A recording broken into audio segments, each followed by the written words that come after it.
Welcome to Surface Level, creating a community where Black and queer folks are fearless in thought and curious at heart. I'm one of your hosts, Jordan, and today, Tony, Damon, and I are discussing the pros and cons of throwing shade. Has the long history of throwing shade yielded any benefits? Is throwing shade a byproduct of our own insecurities? This is Shade Came From Reading. So I think we can all agree that we've either been shaded or have thrown shade in the past. Mm-hmm. I don't throw shade. This is a shady bunch. Not me. No? This is a shady bunch. Oh, please. All right. Damon's just mean. He said it's not shade. Look, facts are facts. The truth hurts. Well, you know, and it's always debatable because people don't always agree on what's considered to be shade. That's true. That's our game set up. So I'm going to read off some scenarios and you're going to tell me if it's shade or no shade. Okay. That's fine. Let's go for it. Your friend crops you out of a wedding group photo because you were not in proper attire. Shade or no shade? Damon. No shade. Was there a dress code? If I said black tie. It's definitely shade. It's shade and a read, actually. Okay. See, I think No, what you didn't read was the invitation. Hello. She cropped you right on out. Reading is fundamental, and you forgot the main part. No, I think it's no shade. You definitely getting cut out of my wedding photos if you didn't pay attention. All right. A 25-year-old says that you look great for your age. Shade or no shade? Shade. Listen, I think it's unintentional shade. It's shade nonetheless. You know, It's like pretty nice or nasty nice. It's one of those things where you need to look at context. Mm-hmm. But I think for the most part, it's no shade. Mm-hmm. Because I'm thinking about when I was 25 and I was looking at people who were aging. 25-year-old. Was I? Yes. I think I was paying compliments. Listen, if someone said that to Nene Leak, she would say, so nasty, so rude. So nasty, so rude. A new listener of the podcast sends you a message mentioning how articulate you are and how they feel smarter after listening to the show. Shade or no shade? That's no shade. That's a compliment.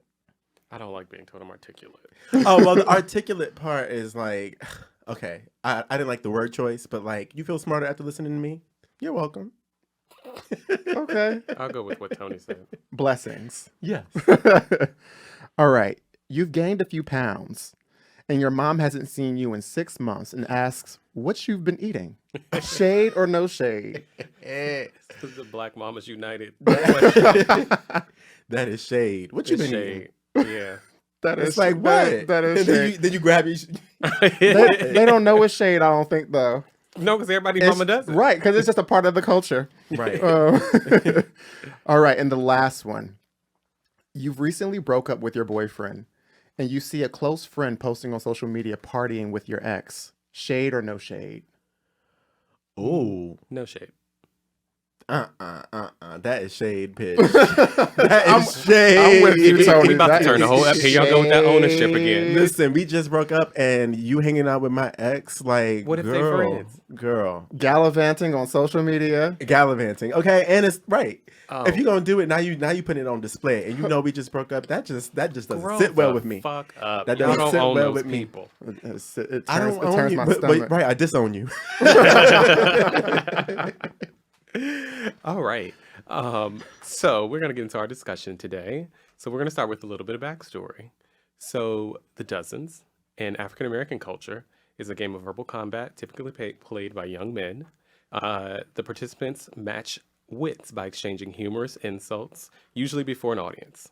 Some versions of the Dozens incorporated rhyme, and in the 60s, they were important to the development of rap, which I think is interesting because rap is all about braggadocio. Further, the most common topic of insult in the Dozens is a person's mother. Ooh. Which Don't talk about my mama. when you Talk think about about the my mama. phrase, your mama jokes. Like, that's what that is. I love this little history little lesson fun. because I had no idea what the Yeah, Dozens were. and then within queer culture, we call it shade or reading the girls. And Miss Dorian Corey famously made this, has the famous quote in Paris is Burning that shade came from reading. Reading came first. Yes. Because she doesn't have to tell you you're ugly. You already know you're ugly. Right. And that's shade. Right. So, Catch. do we think that this form of individuals in underserved communities kind of laughing in the face of pain. Is it helpful or is it harmful within our communities? Jordan. This is a tricky one to answer because do I think that laughter is helpful? Yeah. Yes. I think I always feel so much better when I'm laughing. Do I think that laughing at the expense of others through like a series of insults is healthy? No.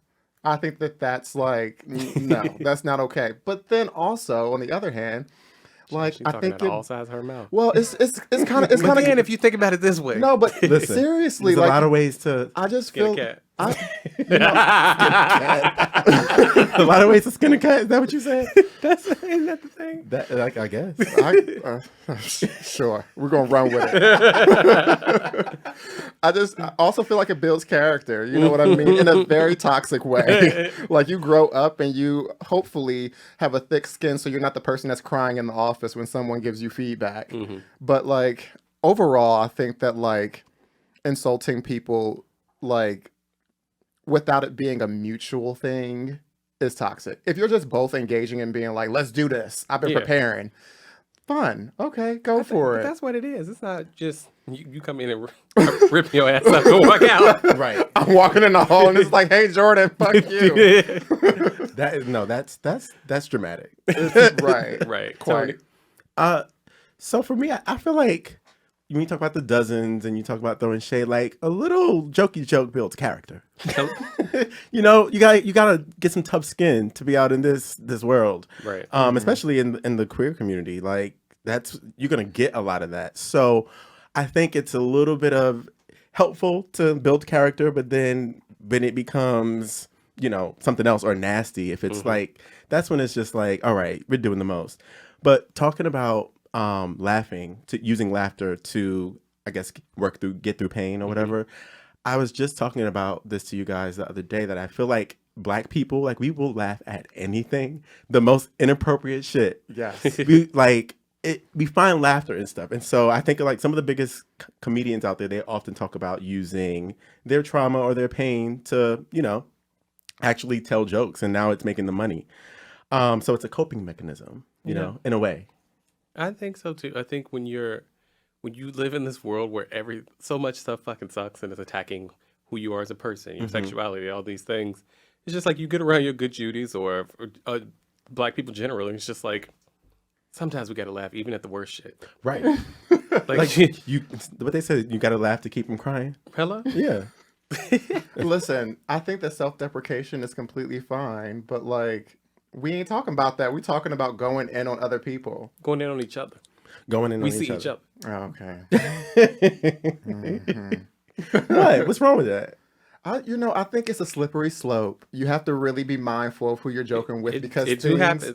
because things can be all fun and dandy Until you strike that nerve. until you hit a trigger and now the girls are fighting. Like your mama. My mama died. It's just, oh, my It's just bad. like, uh-oh. Well, speaking of, because that's when we're talking about throwing shade for sport. And I feel like, I want to know that you guys feel like that gay men or people in the queer community are really hiding insecurities by throwing shade for sport. Is that what's happening?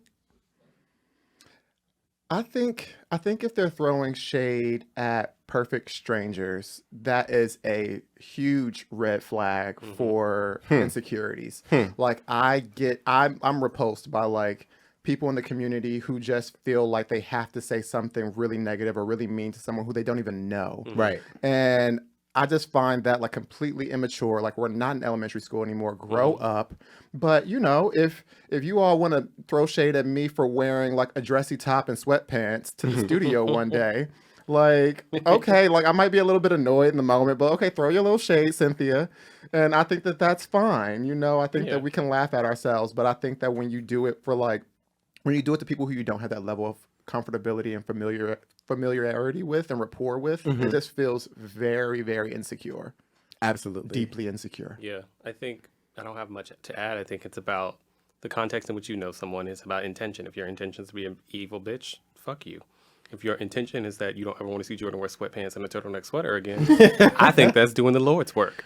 Right. Yeah. It really grinds my gears. Like nothing grinds my gears more than a bitch who is just like upset for no reason, or they like something's going on with them that every little thing you say they take and they spin it and they're like, oh, what was that about? Oh, and then it's that like nasty back and forth, and it's like that's exhausting. It's childish. I don't participate in not doing that. it. And people that do that, I literally like pay them, and then they feel it. They feel like that's the shade. Hello. When I stop speaking to you because I can't take you. Period.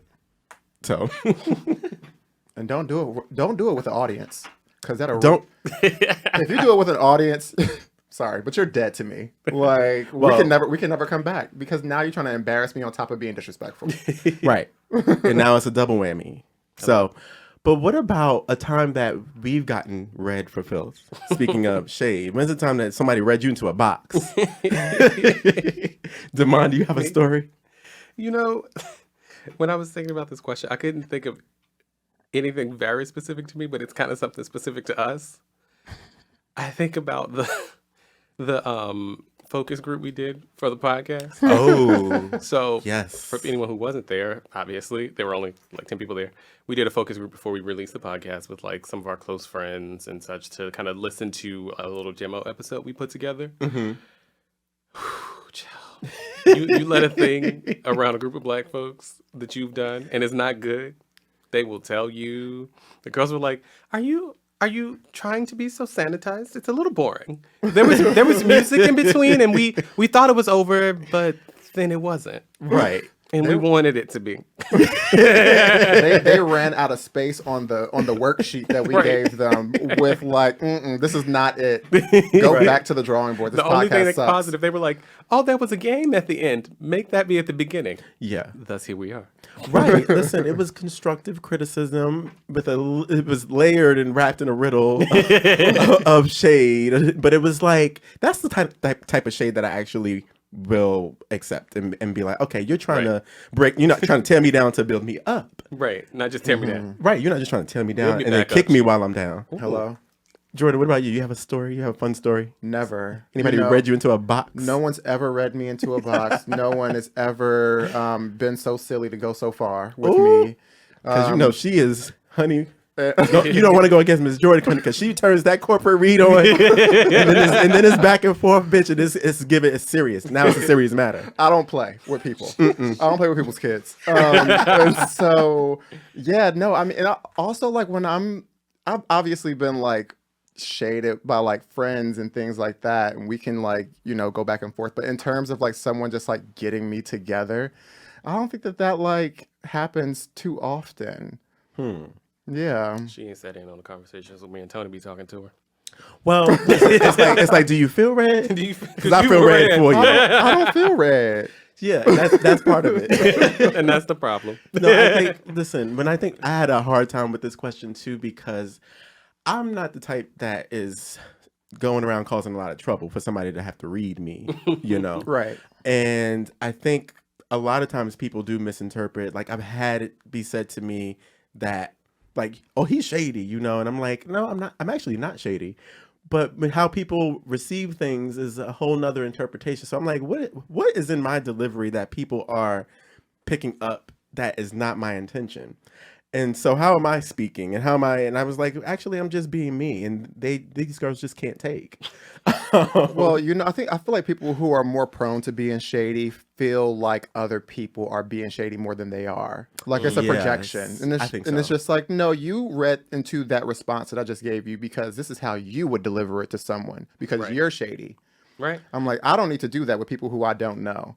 No, not at all. But when I do think about a good read, I think about like my grandmother. Nobody reads Nobody Like reads an better older than black woman. an older black woman will get you together. And my grandmother, so I have two grandmothers. One's name is Geneva, and the other's name is Sirota. Miss Sirota?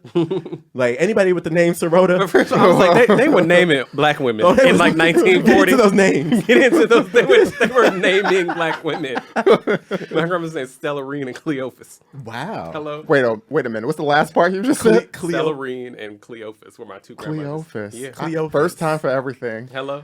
Yeah, but no, I think about like my grandmother. As growing up, my grandmother Sirota specifically was the one, not the two, to be played with. Okay, so she actually invoked a spirit of like, you know, that fear you have, that fear in your heart, where it's a look, or it's like you did not want to get grandma upset because she would literally read you, and like if you didn't eat all your food, like I had one of my cousins, she you know, after eating dinner one time, she didn't want whatever the item was. Maybe it was green beans or a vegetable or something, and she ended up throwing it away. And my grandmother, like, you have to be clever, you know. Right. They've been through it all. She actually saw the food in the trash, and then she came back to my cousin like, "So you lied." And then she was like, "For dessert, you gets none." It was, and so that's what you had some act right around certain, you know, elder figures in your family, and my grandmother Sirota was one of those. Yes.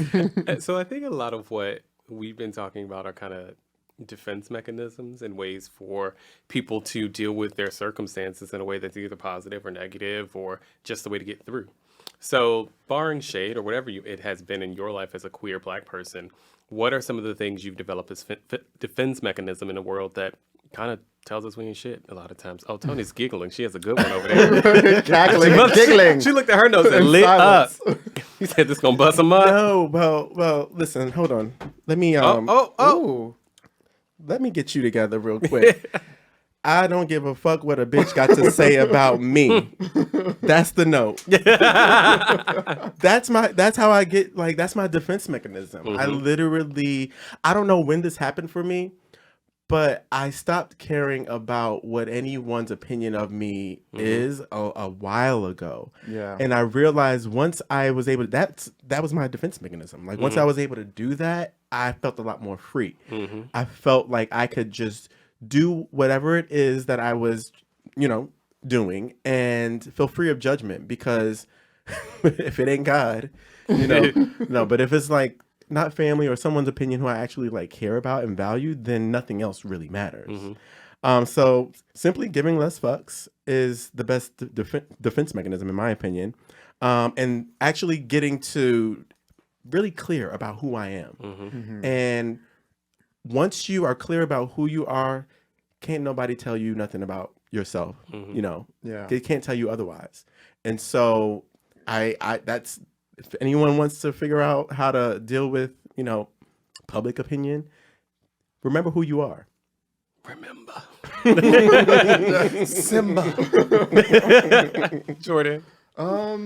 I think that my mom passed down this defense mechanism to me, but I essentially just deal with hateful people or hateful comments by just ignoring it.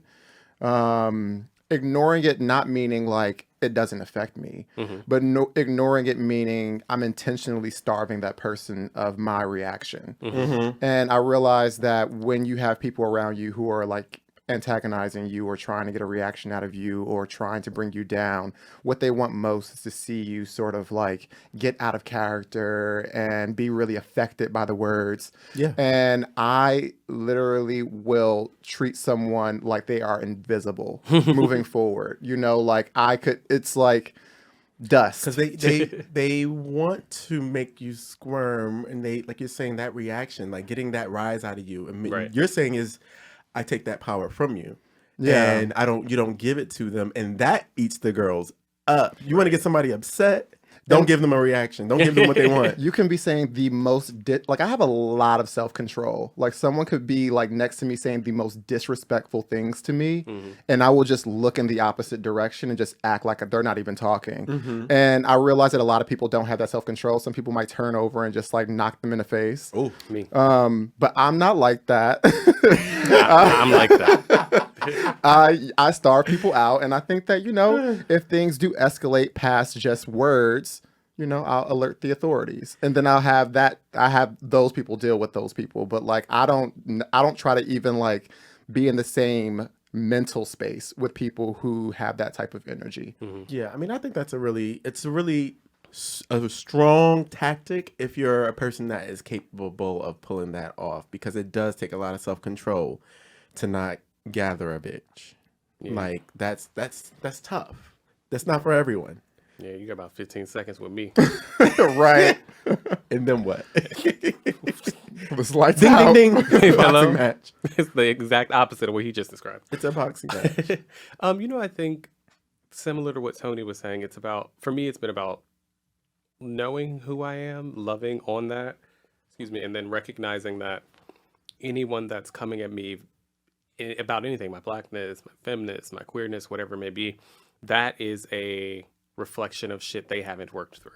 And that's more so a reflection of you not understanding the beauty of femininity, you not understanding the power of blackness, you not understanding the amazing life you can live as a queer person. And I think when I realized that I wasn't the problem and that it was other people projecting shit that they were still working through, that's when it was just like a weight lifted right on off my back. And there was nothing to defend because I didn't give a fuck. Well, yeah, that's true freedom, in my opinion. Hello? It's not giving a fuck. Definitely. Yeah, I think that as we get older, we all realize, right, that a lot of these comments and a lot of the hate has nothing to do with us. And then you can sort of just detach yourself from it. And you can just be like, this is actually your drama. Like, you need to find Am I some the time to drama? figure No, that you out. are. But You're the drama. But what about, because this has always been my thing. Like, there are certain groups of queer circles, especially like we know here in Harlem and even in other like DC or Atlanta or wherever you go, and there are those girls that sit around and they do that catty banter back and forth. Ooh, I've been around it. Yeah. It's cringy. Is it? But I often wonder, like, what's different about these girls that I'm not one of them. Basically. Like, They don't really what's like different each- about they don't them really like each other. versus the people that I hang around? Like, we don't do that, but they do it, and they do it ad nauseum. It's all the time. It's like, They don't really like each other. is that what you And think? there's microaggressions, yeah. Is that what you think? Because I think so. I think that they're covering up these like shady comments with like real grievances that they have with one another, or real things they want to say to one another. And it's not fun. Like, I've been in those environments where I'm like, ooh, I need to leave. Like somebody about to fight soon, because this don't feel fun. This don't feel playful. And like, also, I'm not even in the friend group. So why am I being exposed to this? right. Like, that's poor decorum. Right. Because that's another thing. It's like, you don't. What's that phrase they say about, like, you don't shit where you sleep or something like that? What So we talking that's about? no, I'm saying that's the same thing. It's like Oh. in a friend circle, like if we have issues with each other, Right. we don't do that in front of mixed company. It makes me go like, nope, this ain't my group of girls. Because I'm next. I'm next. Y'all about to start reading me. I almost lost my headphones. And that is all the time we have this week. This season of Surface Level is produced in partnership with Moby, Mobilizing Our Brothers Initiative. If you enjoyed this episode, let's keep the conversation going. Let us know your thoughts and questions at surfacelevelpodcast.com. And remember, stay curious.